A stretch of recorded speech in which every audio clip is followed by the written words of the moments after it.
waxaan u maleynayaa xaafadan waa xaafad aad u ballaaran oo hadda muddo way soo kala horeysay muddo sanad iyo xogaaba qaarkood deganahay waana dadkii ritaaneyska dad soo laabtay iyo dadkii barakacayaasha iyo host community xaafadan kama jirin haween horta isku xiran ururo ay kama jirin way iska joogeen haddana maanta waan arkaynaa barnaamijkan loo sameeyay barnaamijka horta aad baan soo wadaweynaa aniga shakhsiyan waxay tahay farxad gooni ah ma jirin xaafadan midnimo wax barnaamijka haweenka ay ka qayb qaadanayaan ma jirin ama xuquuqdii ku lahaayeen Kismaayo ka qaadanayaan ma aanay jirin waan soo dhaweynaa horta ayaga way ku midoobayeen sarjeen hadii nidaamka u sameeyeen ayaga way ku midoobayeen kulli waxaan jeclahay inay ka faa'iideysan doonaan way fadhiyaan haweenkan waxaan ka codsanayaa idinkana inaad barnaamijkan meesha idin dhigay aad ka sii qaadataan oo ka mideysnaataan oo maamulkiina aad samaystaan oo ururkiina uu ku sii midoobo sifa aad uga qayb qaadataan xaafadaha Kismaayo qaabka ay yihiin oo la qaadataan idinkana waxaan ka codsanayaa meesha loo balaariyo haweenkan in xafiisa idin furnee hool baa idin furnee meesha kaga haran in la dhaho ma rabno waxaan rabnaa inaad soo qaadaan dadkan waxbarasho ha noqoto wax qabad kale ha noqoto wax badan bay u baahan yihiin haween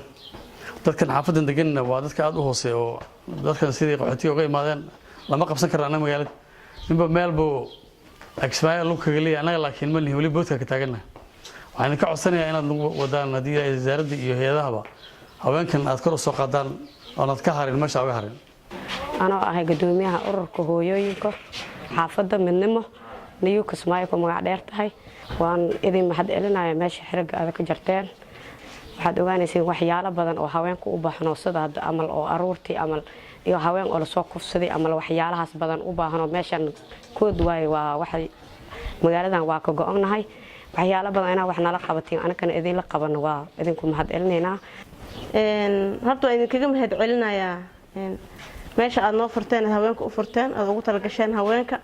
inay macnaheedu ay isugu imaadaan farshaxan ku sameystaan oo macnaheedu ay horumar ku gaaraan wax ku qabsadaan wasaaradda haweenka ayaa waxaan ka codsanayaa anaga ka xaafad ahaan midnimo inay bal dib noo soo fiiriso xaafadaha waxaa ka jira maxaa la dhahayay ururo dhisan baa ka jiro wax qabad baa ka jiro xaaladooda iyo howlahooda xil walba waa la socdaa maxaa la dhahayay anaga laakiin waxaan u maleysaa xoogaa inaan yara meel baadiya ah deganahay oo sida xaafadaha kale looga warhayo aan aadna looga warhaynin waxaa jira hadda xaafadaha way isku wada xiran yihiin waxay leeyihiin ururo nadaafad bay leeyihiin oo laga warhayo oo qalab heesto oo maxaa la dhahayay hooshooda ay socoto anaga ma lihin urur nadaafadeed ma lihin xitaa waxaa weyne meel qashinka iska geyno oo qashinka aan iskaga gubnaan weyne oo iska geyno maxaa la dhahayay farshaxanada ay xaafadaha kale heestaan ma heesano howlo badan oo xaafadaha kale ee shanta xaafadood ee baashi Kismaayo ay heesato xaafadda lixaad hadda ku soo biirtay midnimo ay heesanin baa jirto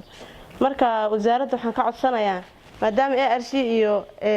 UNHCR ay naga lug bixino xaaladaha anaga xil walba la socoto laakiin wasaaradda oo maanta macnaheedu fursad aan ku helnay waxaan ka codsanaynaa ka haween ahaan